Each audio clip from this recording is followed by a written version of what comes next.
Deputy Connolly. Thank you. Minister, I think obviously mistakes happen, no matter what systems are in place. Tragedies happen and they will continue to happen, but the issue facing us as a society is how do we respond to those mistakes and tragedies, how do we treat the victims of them, and whether we learn the lessons. And I have to say I find it a little bit hard to take the shock horror that's been expressed in some quarters, because the saddest thing about this latest scandal is it's just the latest. It's actually not new to see the State's Claims Agency taking people to war. That's not new. We've known that for a very, very long time. It's not new that the HSE drip feeds information. Even tonight, you've been put in the unenviable position of coming in here with new information, drip feed, re-clarifying the information. So we need to get to the heart of what's really going on here, and that is the only way that we will serve Vicky Whelan and all of the other victims of our appalling health service. Now, Minister, you correctly said that this issue puts the spotlight on our open disclosure policy, which has been in place since 2013.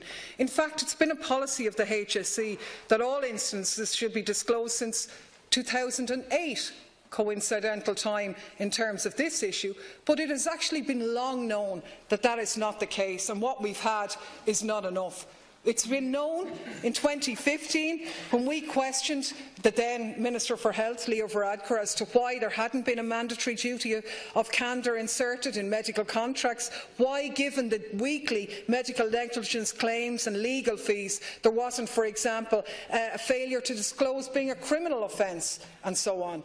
There was obvious that there was a problem with open disclosure in the discussions around the Civil Liability Bill last year, which, let's be clear in case anyone is confused, this is only about indemnifying doctors and nurses. It's not an open disclosure policy, it's legal cover. But we made the arguments at the Health Committee and we actually won them. Fianna Fáil were swayed by our arguments and came with us. And what happened next?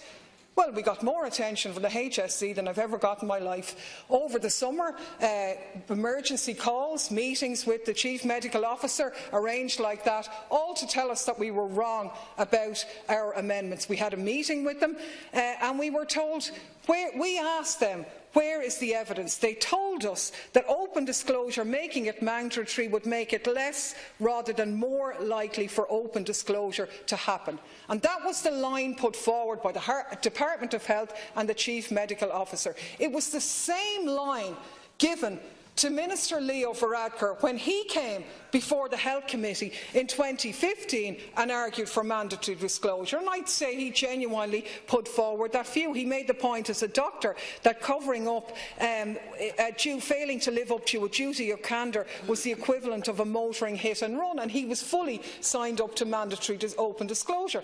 The Health Committee looked at it and heard from several stakeholders which said mandatory open disclosure was necessary, but the committee didn't recommend it. So what's happening here?